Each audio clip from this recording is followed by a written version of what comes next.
ఇలాంటి ఆచారాలని పెద్దవాళ్ళు ఎందుకు పెట్టారో ఏమో ఇప్పటికి నాకు తెలీదు. దాని గురించి మాట్లాడే ముందు ఇది సింహాచలం గిరి ప్రదక్షిణకి వెళ్ళే ముందు వీడియో ఇది. కానీ సింహాద్రప్పన దర్శనం చేసుకొని తర్వాత గిరి ప్రదక్షిణకి వెళ్ళాలని నాకు ఎప్పటినుంచో అలవాటు అలాగా.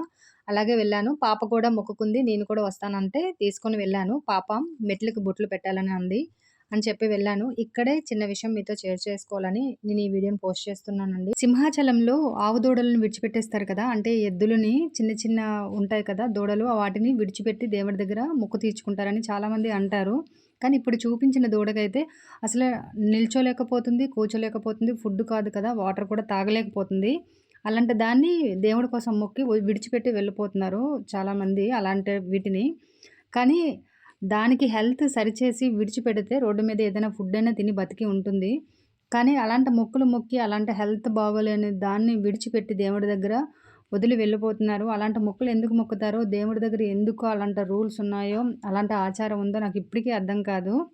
మనం ఇంత చిన్నప్పటి నుంచి అంత పెద్దగా పెంచుకొని ప్రేమతో వాటిని హెల్త్ బాగోలేనప్పుడు ఇలా దేవుడి పేరు చెప్పి దేవుడి దగ్గర విడిచిపెడితే అది ఏంటి ఉపయోగమో నాకు అస్సలు ఇప్పటికీ నాకు అర్థం కాదు. అలాంటివి మొక్కులు ఎందుకు మొక్కుతారో కానీ వాటికి హెల్త్ బాగుండి విడిచిపెట్టినా అది ఏదో ఒక తిని బతికి ఉంటుంది. అట్లాంటి పెంచుకొని ఎలా విడిచిపెడతారో ఏంటో నాకు తెలీదు. ఈ ఆచారం అయితే నాకు అస్సలు అర్థం కాదండి.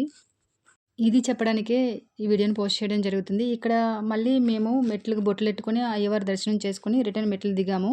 గిరి ప్రదక్షిణకి అంతా ప్రిపేర్ చేస్తున్నారు కదా! అక్కడ అందరూ క్లీన్ చేస్తున్నారు అయ్యవారిని.